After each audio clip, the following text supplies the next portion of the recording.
The Westfield Watcher Letters, New Jersey, 2014. The House That Watched Back. If stories like this keep you up at night, you might be safer never hitting subscribe.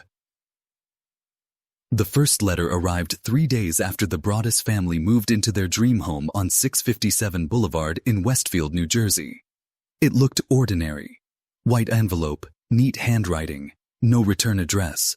But inside was a message that would turn a peaceful suburb into one of America's most disturbing mysteries.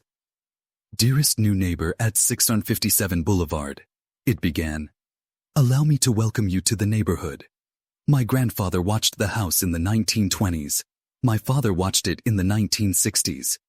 It is now my time. Derek and Maria Broaddus read in silence. The letter went on to describe their children, by nickname, by appearance, and the layout of the rooms as if the writer had been inside. Have they found what's in the walls yet? One line asked. Do they play in the basement? I would be too afraid to down there. It's far from the rest of the house. Maria felt her stomach twist. Derek stepped outside to scan the street. It was past 10 p.m. The curtains in the neighboring houses were drawn, every window a potential pair of unseen eyes. At first, they wanted to believe it was a prank, some jealous neighbor angry about their renovations. But the second letter arrived days later, typed this time, colder. I see you have painted the shutters. You make the house unhappy. The Westfield police opened a report. Officers walked the property, found no cameras, no fingerprints, no one loitering. But something about the wording chilled even them. The writer knew things that had never been made public.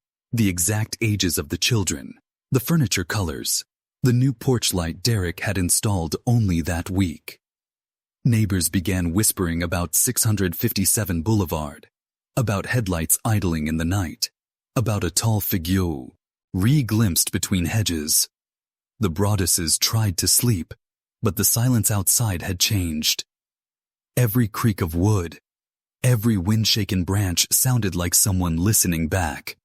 And one evening, when Derek checked the mailbox again, there was another letter waiting, this one beginning with the words, Where have you gone, my friends? The deeper you look into a quiet town, the more it starts looking back. Don't forget to subscribe before the next letter arrives. When the second letter appeared, Derek didn't tell the kids. He told them the house needed a little more work, and the family stayed with Maria's parents for a while. But at night, Derek kept driving back to 657 Boulevard. He'd sit in the car with the engine off, watching the windows of the houses around him, trying to guess who was watching him. The second letter was worse than the first. It mocked them for being scared, for leaving the home empty. You don't love the house yet, it read. You are afraid to move in, but it is waiting. It needs young blood. The words young blood appeared 3 times underlined. It was impossible to ignore the obsession. Police canvassed the neighborhood. They questioned an older couple across the street, a retired teacher next door, even the mail carrier. Nothing. Everyone acted sympathetic but curious, asking how many letters there were and what they said. Details the Broadduses had never made public. That night, Derek began to realize the real horror wasn't inside the house. It was that one of his friendly neighbors might be behind it. They installed motion lights, cameras, even hired a private investigator. Yet the feeling of being watched only grew stronger. Packages went missing from the porch. Their contractor reported seeing someone standing at the edge of the yard late one night, motionless, just outside the range of the new floodlight. When he called out, the figure slipped into the shadows. A week later, a third letter arrived. It described that same night. Nice to see your worker protecting you, it read. Did he see me smile? The handwriting was different again, disguised, but the tone was identical, polite, almost playful, and deeply disturbing. Derek read it 3 times under the porch light, his hands shaking. The writer had mentioned the contractor's blue truck, the angle of the security camera, and how they moved like prey. The police increased patrols, But there was nothing to arrest, no threat, just words. Yet words were enough. Because when Derek looked at his neighbors now, every smile felt rehearsed. Every curtain twitch sounded like a whisper. And just when they thought it couldn't get worse, Maria came home one morning to find something sitting neatly on the front step. A small box wrapped in brown paper. No address, no note, and the same looping handwriting across the top. It simply said, "For the children." The box sat untouched on the porch for hours. Maria couldn't bring herself to open it. Derek, though, needed to know. He slipped on gloves and carefully peeled away the paper. Inside was a smaller cardboard box, sealed with tape, and inside that, 3 hand-painted figurines. Each one looked like a member of the family: Derek, Maria, and their oldest child. They weren't perfect, but they were close enough to send a chill straight through him. He dropped the box and stepped back, his pulse racing. The figurines were set in tiny wooden chairs, all facing the same direction, as if staring out the windows of a miniature house. Police collected the evidence, photographed it, and sent the packaging for DNA. Nothing matched. Not the neighbors, not the mail carrier. No one. The handwriting expert couldn't even confirm if the same person had written the earlier letters. It was as if the watcher had planned for every possible trace. In the following weeks, more letters arrived. Some were long, others just a few sentences. All were signed, "The Watcher." One said, 657 Boulevard is my obsession. My grandfather watched it. My father watched it. Now I watch and wait for the day it will be mine again. Another warned, "Move back in, or I'll know you're afraid." The Broaddus family refused to return. They listed the home quietly, but buyers backed out the moment they heard about the letters. Rumors swept through Westfield. Kids daring each other to ride past the house at night. Drivers slowing down to take photos. Strangers claiming to see shadows at the upstairs window. By the end of the summer, Derek stopped sleeping. He would park across the street every night, watching the house that had once been their dream. Sometimes, he swore he saw movement, a faint silhouette pacing behind the second-floor curtains. Once, he even ran toward the door, but when he got there, the lights inside blinked off one by one. The next morning, a new letter waited in the mailbox. It read, "Welcome back, Derek. I missed our nights together." Derek stood frozen on the front lawn, clutching the newest letter like a piece of burning paper. Someone had been watching him that night, close enough to see him step out of his car, cross the street, and stand under the flickering porch light. That meant the watcher wasn't far.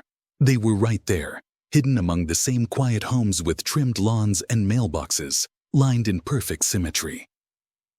The police came again. This time, they asked to quietly interview neighbors without alerting the press. They learned something unsettling. One of the nearby residents, an elderly woman, had a son in his 50s who still lived with her. He rarely left the house, kept odd hours, and was often seen staring from an upstairs window.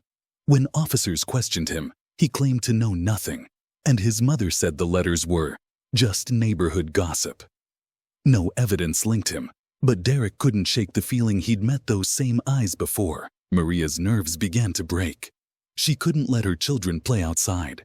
Every car that slowed near the curb made her heart jump. The letters had stopped mentioning the kids directly, but now one arrived with a new line. Have they grown taller? The house misses their laughter. Private investigators traced postmarks from nearby towns, ran handwriting through databases, and even checked old archives for similar threats. Nothing. Each time they thought they had a lead, it disappeared. The watcher wasn't just taunting them. He was controlling them, deciding when they would fear, when they would rest, when they would lose hope. Derek started documenting everything, each sighting, each noise, each rumor. He learned that the house had a strange history. Decades earlier, another family had received anonymous notes complaining about keeping the house pure. They dismissed it as a prank. But now Derek wondered if those letters had come from the SA same hand, one that had simply passed through generations. One night, unable to stand it any longer, he crept back to 657 Boulevard with a camera, determined to catch whoever was watching. The air was cold and silent. He waited for hours until a light flickered on inside the house, one no one had left burning. He lifted his camera, zoomed in on the upstairs window, and froze. Someone was standing there, not moving, just watching him. When Derek ran inside seconds later, the house was empty, but on the floor near the window lay a single fresh envelope, still warm from the hand that had placed it there. The envelope on the floor was heavier than the others. Derek could feel something solid inside. His hands trembled as he peeled it open under the dim light of his phone. There was a folded sheet of paper and a single brass key taped to it. The letter read, "Every home has its secrets. You've never found the one this house keeps." Police took the key as evidence, but it matched no lock in the Broaddus home. Derek searched every door, every storage hatch, even the old crawl space under the stairs. Nothing. But after that night, the letters stopped. Completely. Not another word from the watcher. It was as if whoever had haunted 657 Boulevard had simply vanished. The family eventually sold the house in 2019, taking a huge loss. The new owners moved in quietly and, strangely, reported receiving no letters at all. No figures outside the windows, no gifts on the porch. Some believe the watcher was a neighbor obsessed with the Broadduses themselves, not the property. Others say the culprit might have been closer, a former resident, even someone who helped build the home. Years later, DNA from the first envelope was confirmed to belong to a woman, but her identity remains unknown. The files are still open. Every so often, the local police receive tips claiming to have seen the watcher in nearby towns, but none ever lead anywhere. Boulevard still stands, pristine behind its white fence, the porch freshly painted, curtains always drawn at night. The house looks peaceful again, too peaceful maybe. And if you ever walk by that street in Westfield, look closely at the upstairs window. Some say that when the streetlights flicker, a shape moves behind the glass. A quiet reminder from whoever, or whatever, once wrote, "My family watched this house for generations, now it watches for me." Thanks for watching. Hit the subscribe button now to watch more.